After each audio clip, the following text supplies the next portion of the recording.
Assalamualaikum warahmatullahi wabarakatuh.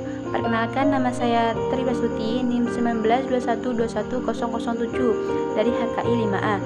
Di sini saya akan menjelaskan atau menggambarkan hubungan antara hukum dan masyarakat yang dilatar belakangi oleh sosiologi hukum.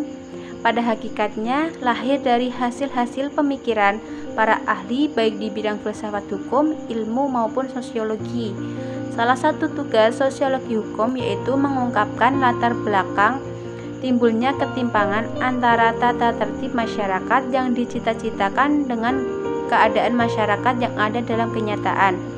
Dengan itu, hukum memiliki tujuan untuk memberikan kepastian hukum, kemanfaatan, dan keadilan kepada masyarakat serta dalam kehidupan bermasyarakat. Hukum dan masyarakat memiliki fungsi yang saling berkaitan.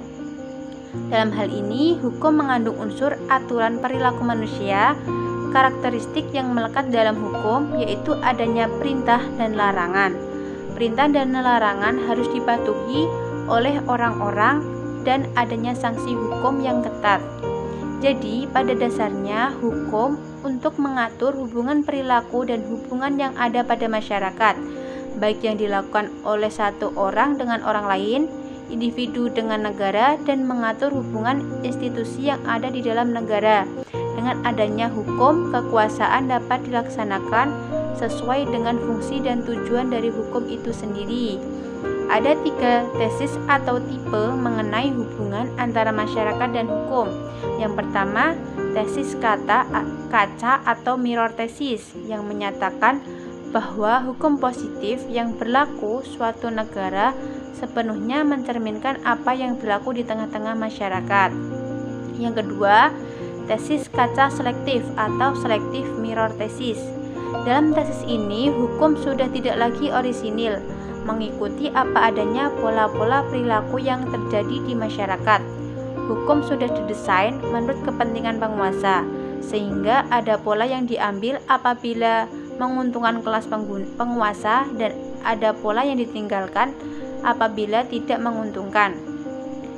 Yang ketiga yaitu tesis kaca interaktif atau interactive mirror tesis. Tesis ini berasal dari Max Weber yang meyakini bahwa ada proses interaktif antara masyarakat dan hukum. Jadi tidak selalu masyarakat yang mempengaruhi hukum, melainkan hukum pun akan mempengaruhi masyarakat. Dalam hal ini ada salah satu contoh penerapannya, yaitu dalam penerapan hukum lalu lintas bila terjadi pelanggaran lalu lintas menurut Undang-Undang Nomor 22 Tahun 2009, yaitu tentang lalu lintas dan angkutan jalan, yang didefinisikan sebagai gerak kendaraan dan orang di ruang lalu lintas jalan. Tata cara berlalu lintas di jalan diatur dengan peraturan perundangan yang menyangkut arah lalu lintas, prioritas menggunakan jalan, lajur lalu lintas, jalur lalu lintas, dan pengendalian arus di persimpangan. Dalam lalu lintas dan angkutan jalan, terdapat daftar pelanggaran dan denda yang sudah diatur oleh hukum. Antara lain, yang pertama berlaku bagi setiap orang, yaitu pasal 275 ayat 1 dan 2 yang menjelaskan bahwa setiap orang merusak rambu lalu lintas, marak jalan, alat memberi isyarat lalu lintas, fasilitas pejalan kaki, dan alat pengaman penggunaan jalan sehingga tidak berfungsi, maka akan dikenakan pidana penjara 2 tahun dan denda Rp50.000. Dan pasal 2 yaitu didenda Rp250.000.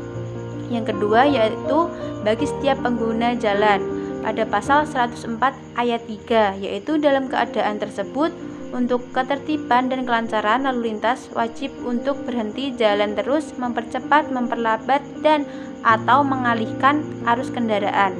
Pasal 282 Jo pasal 104 ayat 3 yaitu Rp250.000.